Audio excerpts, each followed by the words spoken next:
आपल्या देशावर अनेक प्रकारे वेगवेगळ्या प्रकारे नैसर्गिक नाही पण मानवी आपणच तयार केलेले संकट येत आहे आणि ते संकट दूर करायचे असेल तर ग्रामीण भागाशिवाय शेतकऱ्याशिवाय सरपंचाशिवाय तिसरा माणूस नाही.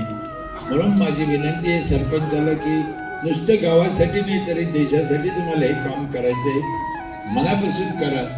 ग्राम सुधारल्याशिवाय देश सुधारणार नाही. त्यामध्ये 5-7 गोष्टी करा प्राधान्याने. पाणी स्वच्छ पाहिजे पिण्याला लोक समाजाला.